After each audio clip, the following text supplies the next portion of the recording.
Hola iglesia, ¿cómo andan? El día de hoy vamos a ver fe muerta.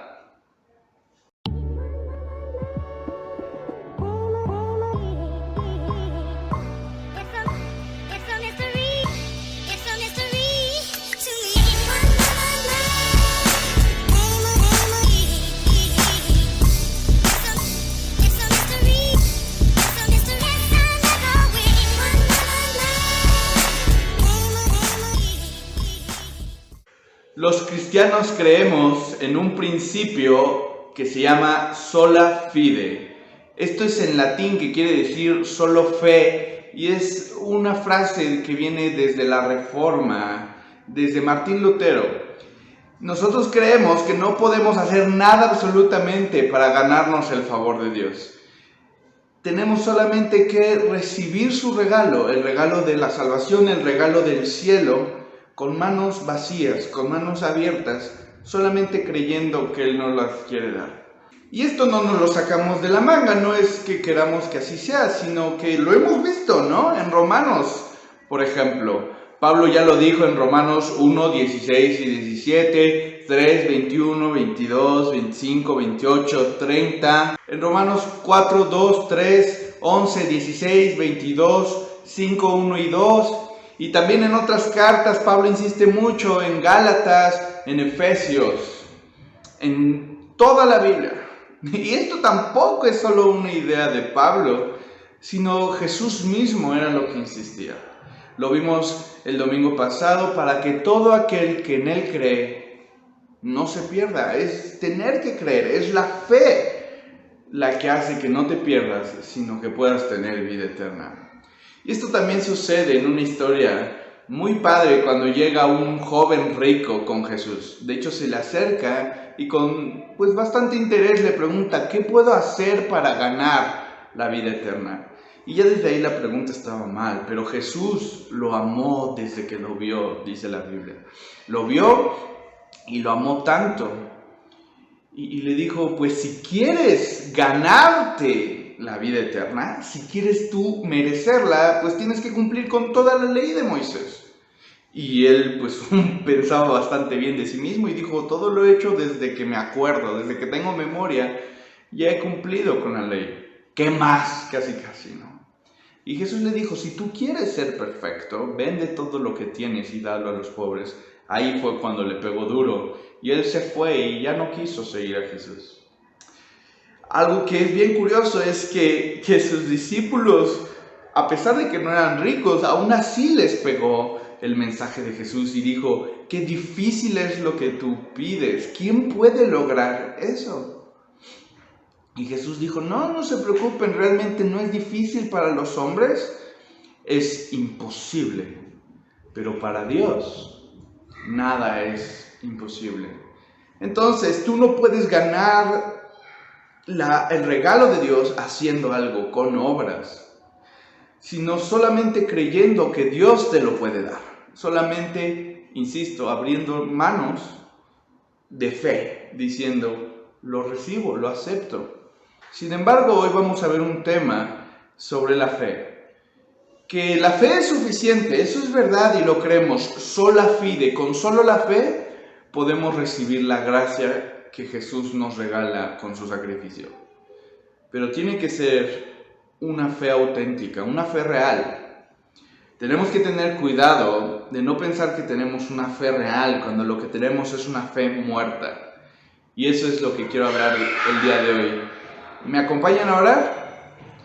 Dios, te damos muchísimas gracias porque tú eres bueno, porque sabemos y estamos seguros que tu palabra es real, que lo que tú dices siempre es verdad y que tú has muerto por nosotros. Para nosotros ese es un hecho, pero ayúdanos a confiar en ese sacrificio completamente, con una fe auténtica. Ayúdanos el día de hoy para realmente examinar si nuestra fe es como debería de ser. Ayuda a cada una de las personas que te están oyendo para que así lo hagan. Te lo pido en el nombre de Jesús. Amén. El pasaje de la Biblia que vamos a analizar el día de hoy es Santiago 2. Y es bien curioso porque Santiago era el medio hermano de Jesús. Y él en un principio no había creído en Jesús. Sin embargo, como muchos otros, cuando vieron a Jesús resucitado, su mente cambió por completo. Y él tiene un tema muy práctico. Si tú lees la carta de Santiago, es bien práctica. Y el capítulo 2 no es la excepción. Habla de que muchas veces decimos tener fe, pero eso no lo demostramos con lo que hacemos, con lo que decimos, con cómo nos comportamos, vaya. Entonces es por eso que nos quiere hablar sobre una fe real, una fe que debe de ser auténtica, que debe de salir del corazón y demostrarse en lo que hacemos y decimos. Y es por eso que escribe en esta parte lo siguiente: hermanos míos, ¿de qué le sirve a uno alegar que tiene fe si no tiene obras? ¿Acaso podrá salvarlo esa fe? Supongamos que un hermano o una hermana no tienen con qué vestirse y carecen del alimento diario. Y uno de ustedes les dice que les vaya bien, abríguense y coman hasta saciarse, pero no les da lo necesario para el cuerpo. ¿De qué servirá eso? Y es por eso que hoy quiero tratar el primer punto de los 4 que vamos a ver el día de hoy, que es la fe auténtica, la fe real es una fe desprendida. Y esto es contrario a lo que hoy se enseña mucho en las iglesias. Pero yo no sé, ¿tú habías oído sobre este pasaje? Tal vez a lo mejor alguna vez escuchaste sobre este pasaje que dice que si tu hermano está en necesidad, si tu hermana, tu hermano, los ves pasando un momento difícil en sus vidas, y tú le dices, oh, que te vaya bien, de verdad deseo con todo mi corazón que superes esta crisis, pero no les ayudas, dice Santiago. ¿De qué sirven tus buenos deseos? ¿De qué sirve que si tú, que a lo mejor tienes posibilidad de ayudarlos, de que a lo mejor tú no estás pasando por la misma crisis, ellos tal vez están en una condición más severa que la tuya, porque obviamente no siempre queremos todo, no siempre tenemos todo lo que queremos y siempre vamos a buscar más, pero a lo mejor aún así podríamos ayudar. Y Santiago dice, pero si solo les deseas que vaya bien, no sirve de nada. Y yo ya había escuchado este pasaje, pero nunca me había puesto a pensar y a meditar que está en un contexto que tiene que ver con la fe. Todo este pasaje que vamos a leer hoy es de fe. Pues eso es lo interesante del día de hoy, ¿no? Que está hablando en un contexto de fe, ¿no? Y eso es lo que debemos de hacer con la Biblia. Nunca debemos de sacar una partecita de su contexto.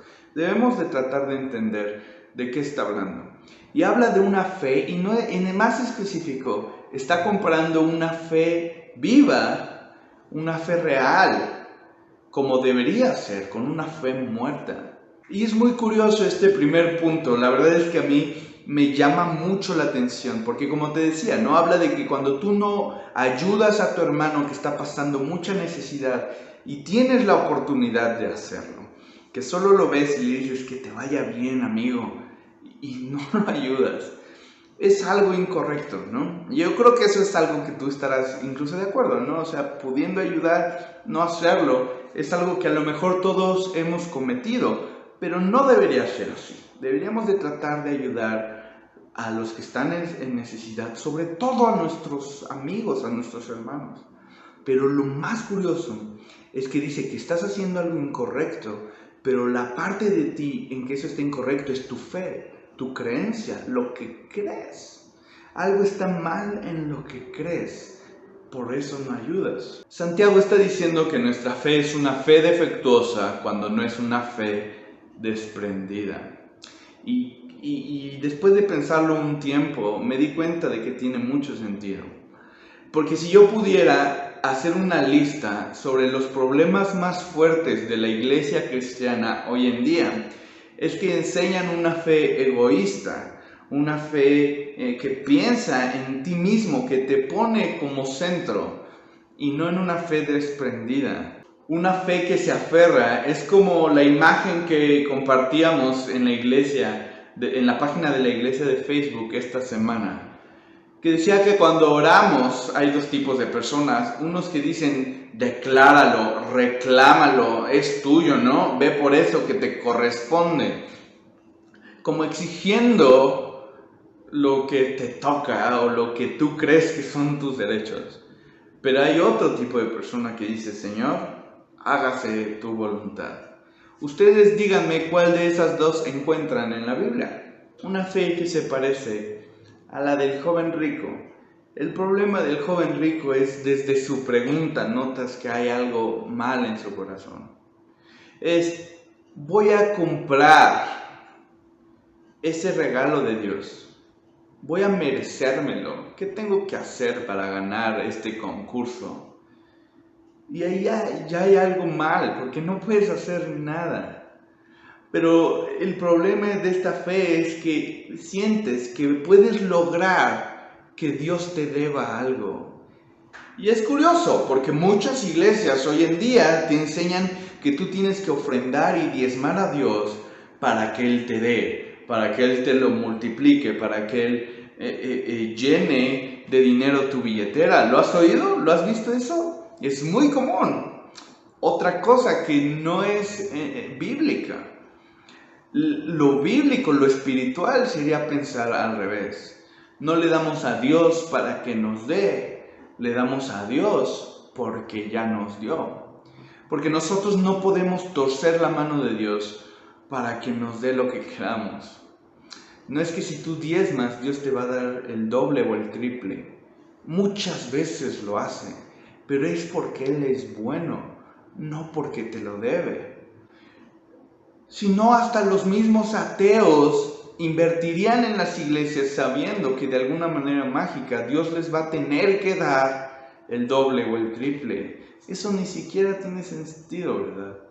Pero la fe que Dios quiera que tengas no es la que dice me va a dar Dios, sino es la que dice yo quiero dar porque Dios ya me dio. ¿Entiendes eso? No es querer ganar algo, sino saber que ya ganaste. La fe desprendida, la fe viva, es aquella que está más agradecida. Entonces, si tú quieres medir tu fe, qué tan desprendida es, date cuenta qué tan agradecido eres. Te despiertas y dices, Dios, gracias por darme tanto. O sientes que la vida te debe cosas. Sientes que tienes amargura, que la vida no te trata como debería. Pero la Biblia tiene muy buenas soluciones para eso. Y por eso yo al punto número 2 lo llamé teológica. La Biblia, la respuesta de Santiago es teológica con L grande. Y lo digo porque la verdad es que me sorprende la sabiduría de lo que está diciendo, algo como que tan simple, pero tan profundo y que resolvería tantas cosas el día de hoy, si se creyera bien. Me refiero a que es teología, ¿no? Es estudiar lo que Dios cree, lo que Dios piensa, lo que Dios es. Pero es muy lógico cuando lo piensas bien, cuando lo meditas. Lo que Dios dice, lo que Dios es muy lógico. No estoy hablando de la lógica toda tergiversada humana que usa para lograr sus propios fines. No, hablo de una lógica real, ¿no? Algo honesto. Y todo lo que dice Santiago en esta parte es muy lógico. De hecho, vas a pensar que se está contradiciendo. Pero si lo lees a fondo, de verdad que es una maravilla. El problema con la carta de Santiago, uno de los problemas tal vez más fuertes que ha tenido yo creo en la historia, es que pareciera que se contradice con las cartas de Pablo. Por ejemplo, Pablo en Romanos 11:6, que todavía no lo hemos leído, pero en un par de meses ya, dice así: y si es por gracia, ya no es por obras, porque en tal caso la gracia ya no sería gracia. Y esto es lo que habíamos dicho, ¿no? Es por gracia, no por obras, es la gracia, el amor, el regalo de Dios, gracia gratis, ¿no? Que nosotros podemos recibir solamente creyéndolo, recibiéndolo, sin ganarlo o merecerlo. Sin embargo, Santiago ahorita en el versículo que sigue dice: así también la fe por sí sola, si no tiene obras, está muerta. Entonces ahí es donde entran aparentemente el conflicto, si no lees con atención. La diferencia es que Pablo da por hecho que la fe de la que te está hablando es una fe real, una fe auténtica, una fe que te transforma, y de hecho al rato vamos a ver en Romanos que cambie tu manera de pensar, transforma tu manera de pensar. Y Pablo dice, cuando eso pasa, tu manera de vivir va a cambiar en automático. Tal vez no de jalón, pero va a empezar, ¿no? O sea, va a empezar a ser transformada día con día porque tu mente, tu fe ha cambiado. Y esa es la fe real. Pero Santiago está hablando de una fe muerta. Por eso es que dice, si tú tienes una fe muerta, en sí sola tu fe muerta no sirve de nada. ¿Entiendes la diferencia? Es tratar de leer en contexto de qué tipo de fe está hablando cada quien. Pablo habla de la fe real y Santiago está diciendo, esta fe es muerta a menos de que se demuestre lo contrario, ¿no? ¿Y cómo podríamos entender y armonizar lo que está diciendo Pablo con lo que dice Santiago? Bien simple, hay 4 opciones. La primera es que no tengas ni fe ni obras. Si alguien no tiene ni fe ni obras, pues es alguien que no cree en Dios, no cree en Jesús, no cree en que murió y resucitó, y se comporta efectivamente como si no hubiera Dios, ¿no? Y luego está otro que probablemente es más grave, que es alguien que no tiene fe, pero sí tiene obras. Ese es el fariseísmo en su máxima expresión. Si tú lees el Evangelio, eran los enemigos acérrimos de Jesús. Y es esto, el que no tiene ni fe ni obras sabe que no está, por así decirlo, alejado de Dios. Puede que llegue un momento en el que crea, si tiene un encuentro con Dios. Sin embargo, el que tiene obras, tiene orgullo. Él cree que está haciendo todo bien. Entonces no va a llegar un momento en el que pueda encontrarse con Dios, o es más difícil que suceda, y cambie su manera de pensar. ¿Por qué? Porque sus obras le dicen que ya está haciendo lo que está bien. ¿Y cuál es el problema realmente de que haya obras y no haya fe? Es lo que Jesús le dijo a los fariseos. Este pueblo de labios me honra, pero su corazón está lejos de mí. Y yo sé que lo entiendes perfectamente. No sirve de nada tener un esposo, una esposa, un novio, una novia que esté contigo, que vea películas contigo, que te agarre de la mano, que te dé flores, si no hay una relación verdadera de intimidad interior. Y la fe representa eso, es un cambio en el interior, una transformación en tu manera de pensar. Bueno, luego en tercer lugar sigue a alguien que tiene fe y obras, alguien que lo tiene todo, ¿no? Y ese es muy bueno, pero vamos a ver que la fe antecede a las obras. Por ejemplo, los apóstoles después de que Jesús resucitó. ¿Te acuerdas, por ejemplo, Tomás? ¿No? Tomás muchos lo conocen hasta como el discípulo incrédulo, ¿no? Porque dijo, hasta no ver, no creer. Y digamos que su fe no es tanto así fe. ¿Por qué? Porque vio. Y bueno, ya sería el colmo, ¿no? Que viera y aún así no creyera, pero créanme, existen esos casos. Pero Tomás, cuando vio y creyó, su vida fue transformada, igual que todos los discípulos. Cuando vieron a Jesús resucitado, ese milagro fue el más grande y fue suficiente como para que entonces se volvieran locos los discípulos y predicaran y los amenazaban de muerte, de látigos, de pedradas, de 1000 peligros, y decían, no me importa porque ahora creo y por lo tanto hago. Y ese es el orden correcto. Yo creo, por eso hago. Ahora, esto nos deja con el último caso que se puede tener, y es el que Santiago está trabajando. Alguien que sí tiene fe, pero no tiene obras. Alguien que cree realmente con una fe auténtica, pero no hace nada que vaya de acuerdo con eso. La pregunta es, ¿se puede? La verdad es que son muy pocas y muy raras las excepciones. Una excepción es el ladrón en la cruz, ¿no? Tú vas a ver que él realmente no hizo algo que se pudiera llamar como una obra. El punto es que puedes ver que si tu fe es auténtica, es suficiente incluso si no hay obras. Pero el punto, el argumento de Santiago, lo teológico, porque es lógico, es, ¿puedes realmente separarlo? Digo, dejando de lado rarísimas excepciones como la del ladrón en la cruz, o como alguien como él que está en su lecho de muerte y cree en Jesús realmente, pero muere un poco después. ¿Puedes en otros casos realmente separarlo? Y es lo que Santiago pregunta en el siguiente versículo cuando dice: sin embargo, alguien dirá, tú tienes fe y yo tengo obras. Pues bien, muéstrame tu fe sin las obras y yo te mostraré la fe por mis obras. ¿Te das cuenta? No manches, es muy lógico. Lo que dice Santiago es, ok, tú tal vez digas, alguien puede tener fe, otra persona puede tener obras, y pues cada quien, ¿no? Pero lo que dice Santiago es, no, si alguien tiene obras sin fe, no sirve de nada. Y alguien pudiera tener fe sin obras, dime cómo.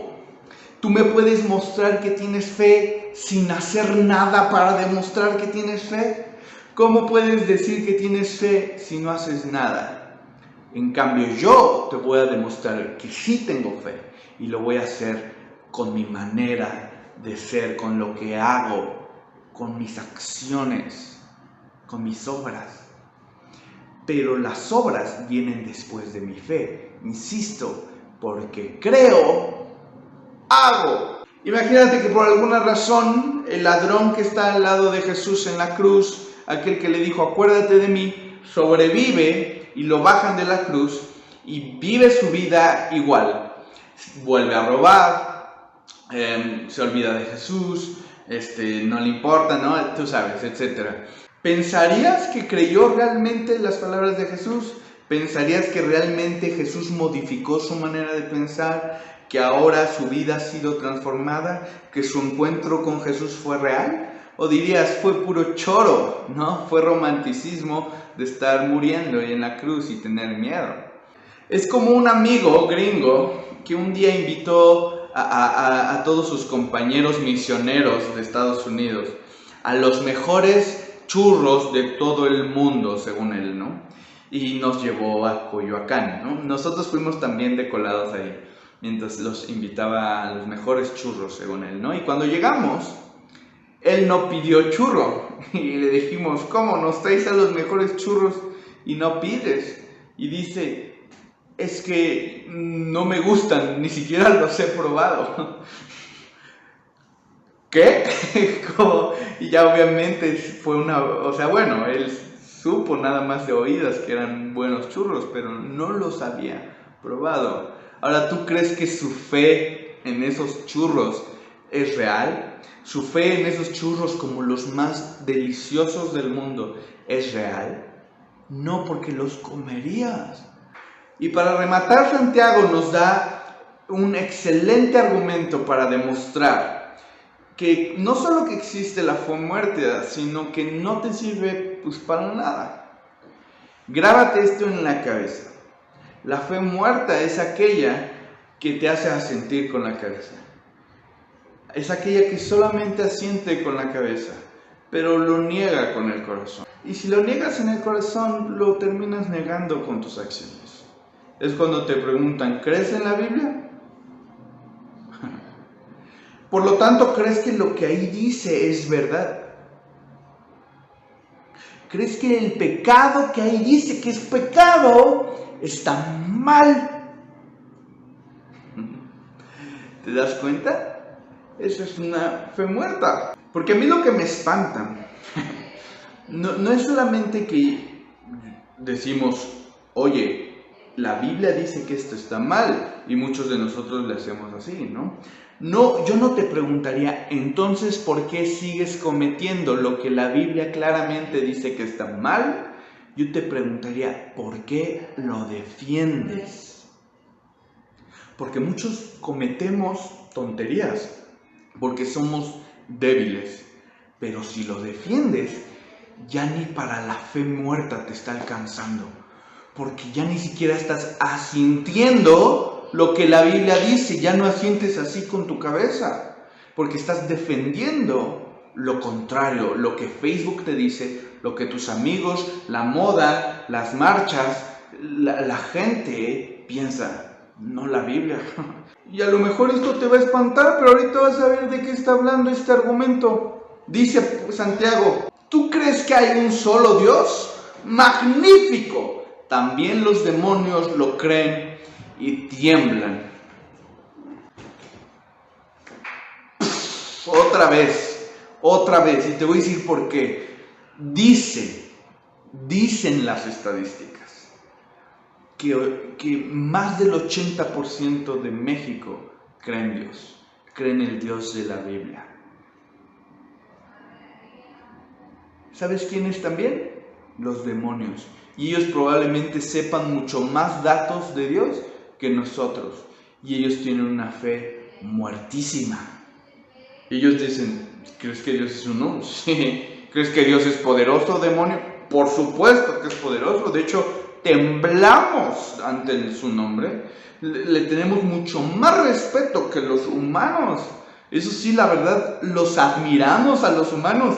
Ellos van y no les importa el nombre de Dios y van como si nada. Pero los demonios con su fe muerta y todo, tiemblan, le tienen respeto a Dios. Híjole, este es algo muy pesado, pero muy real.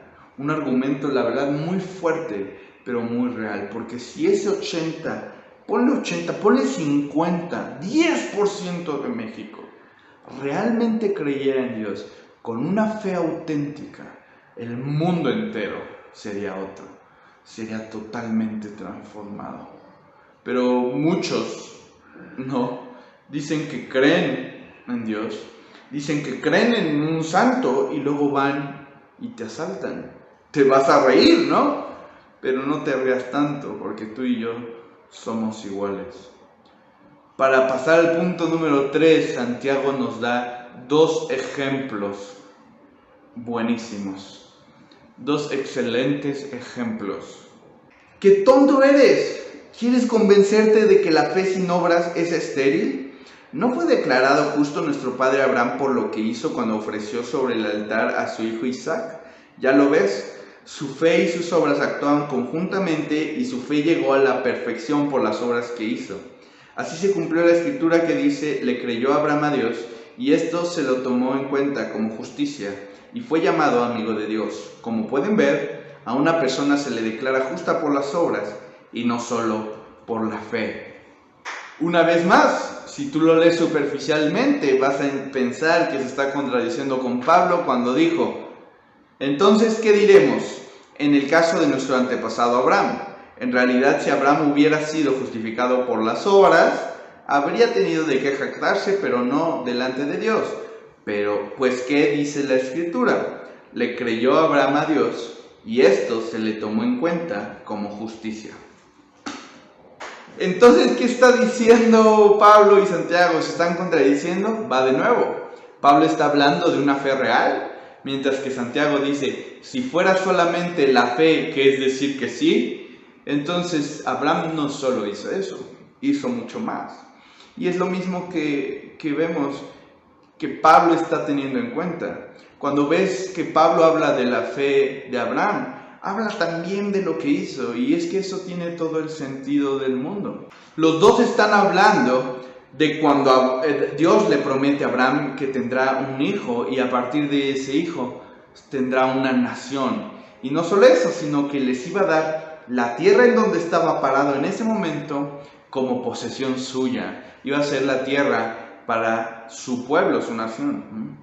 Entonces ahí es cuando dice que Abraham le creyó a Dios y eso se le tomó en cuenta como justicia.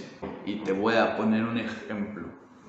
Dios le dice a Abraham, te voy a dar esta tierra y tu descendencia, mira, cuenta las estrellas. ¿Las puedes contar? No, ¿verdad? Pero así de grande será tu descendencia que nadie la va a poder contar. Imagínate la siguiente escena.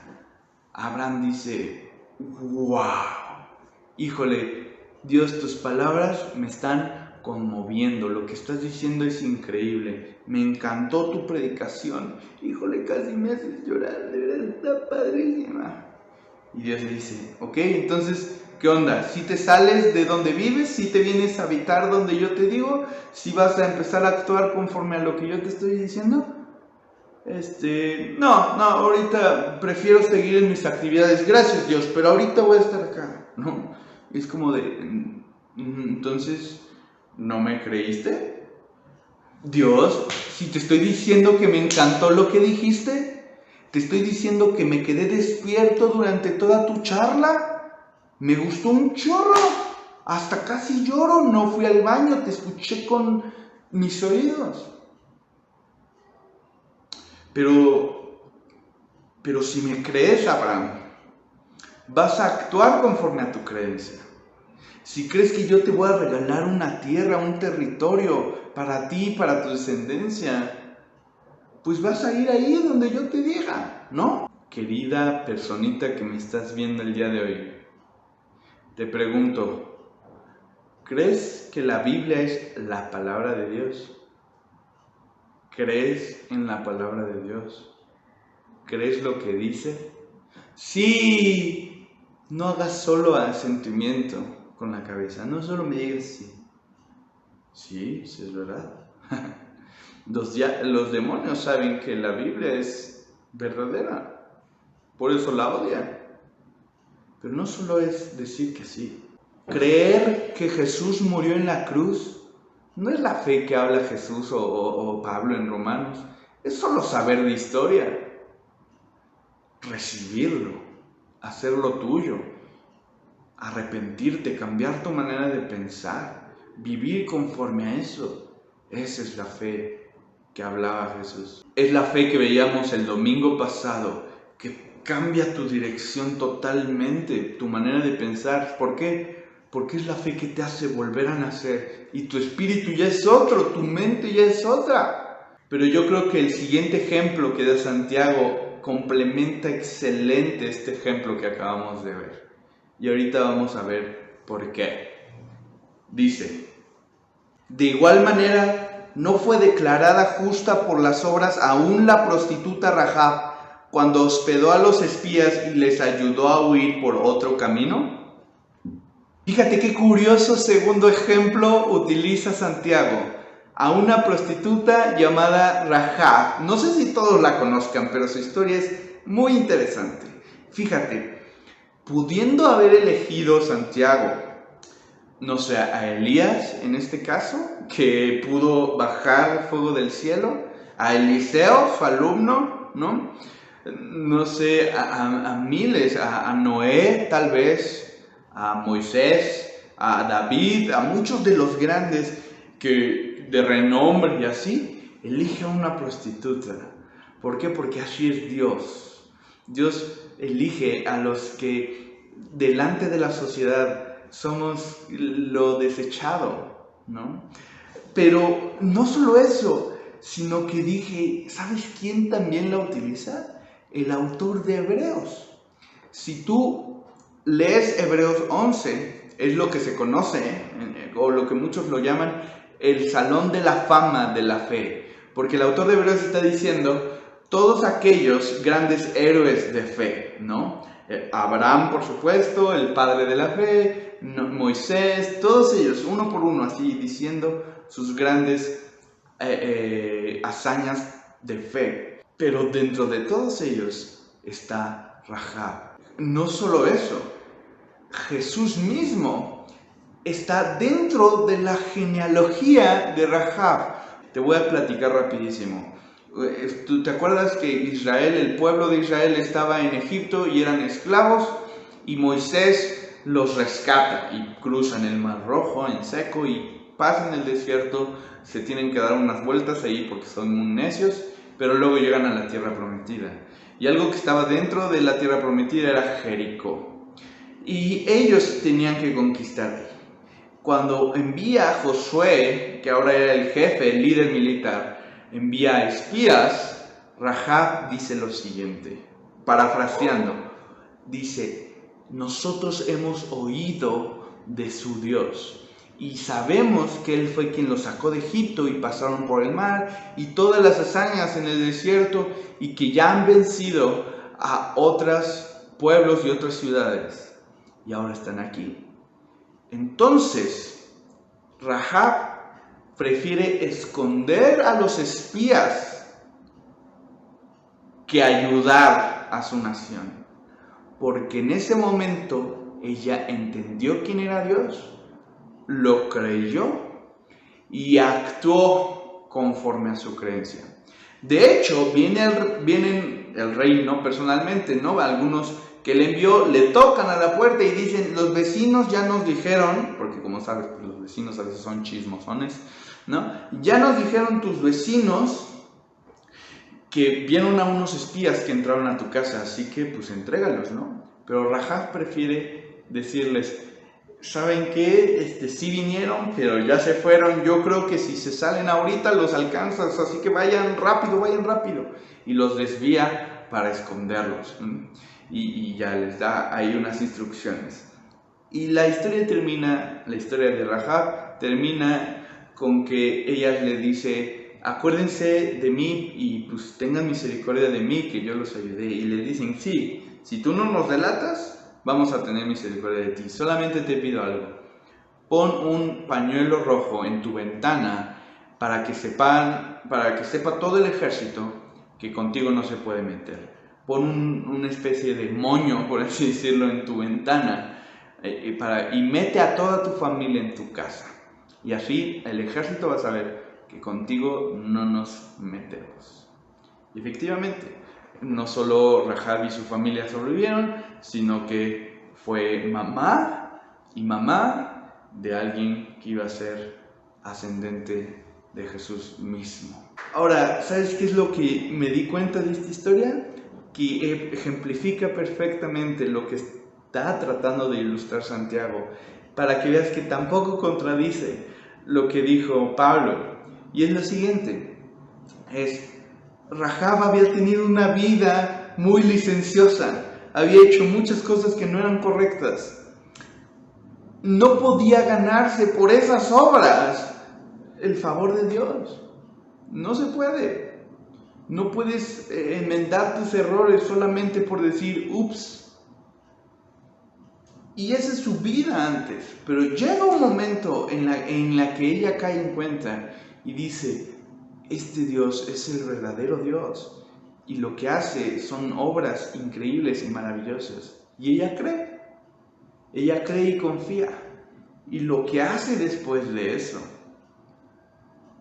es actuar conforme a su fe. Pero ves cómo las obras vienen después de la fe. De hecho, un dato que se me pasó es que cuando dice Santiago que la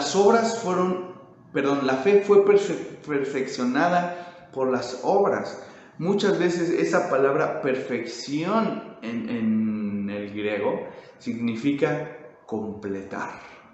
Así que tu fe, cuando llegan las obras, las perfeccionan en un sentido de que empiezas a completar esa fe que tú profesas tener.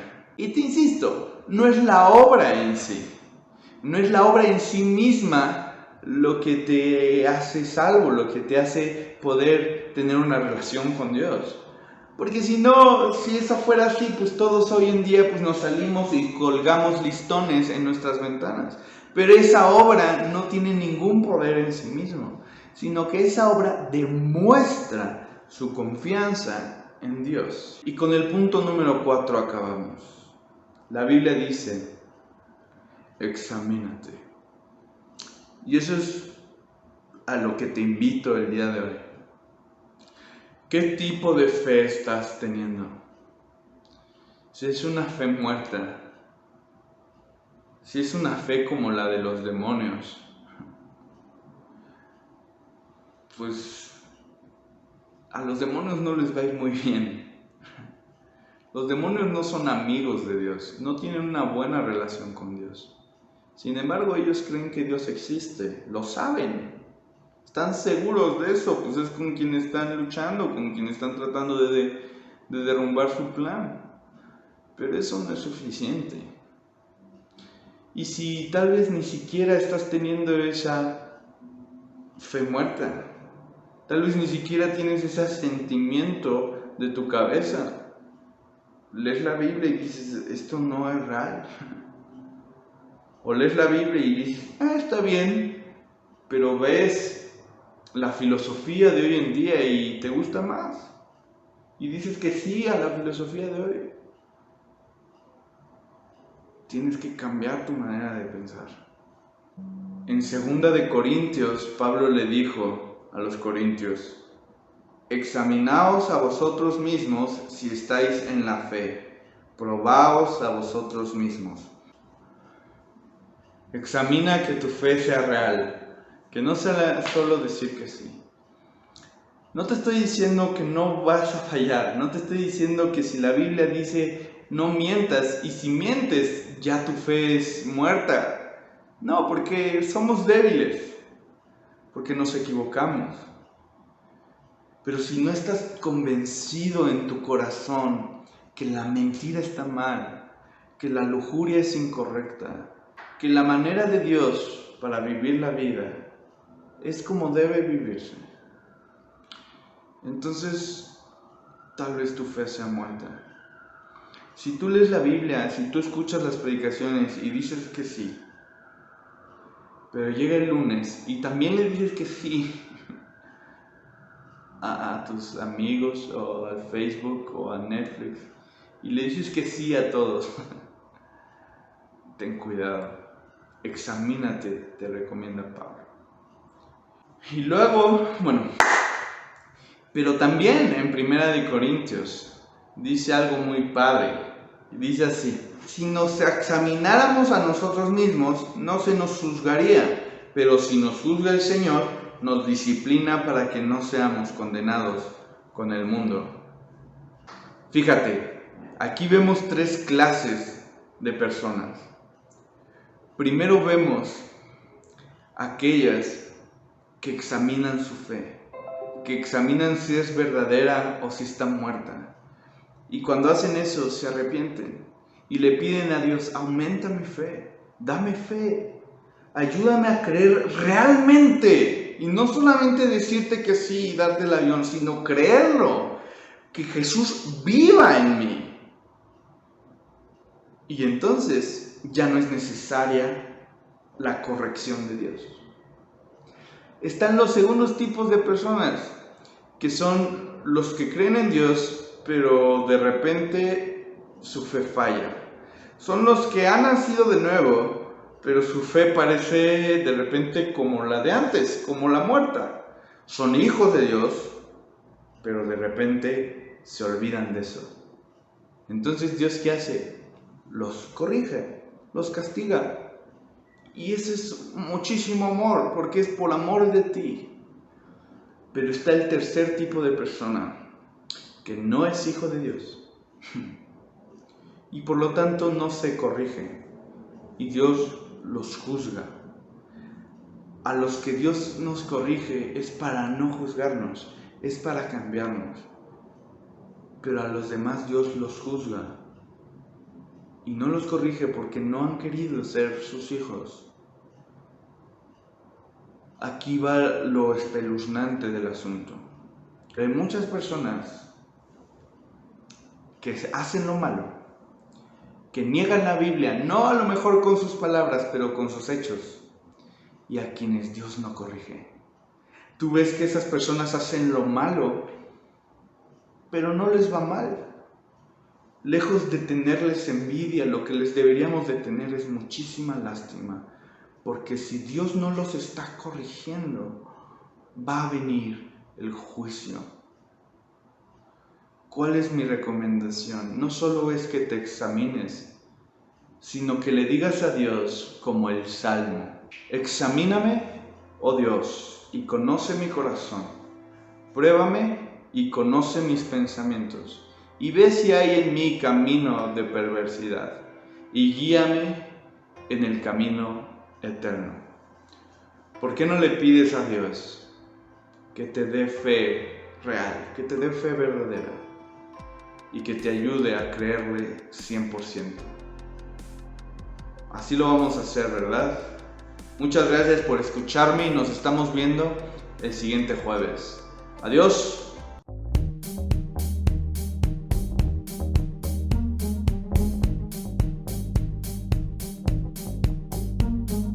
La próxima semana, amistad con Dios.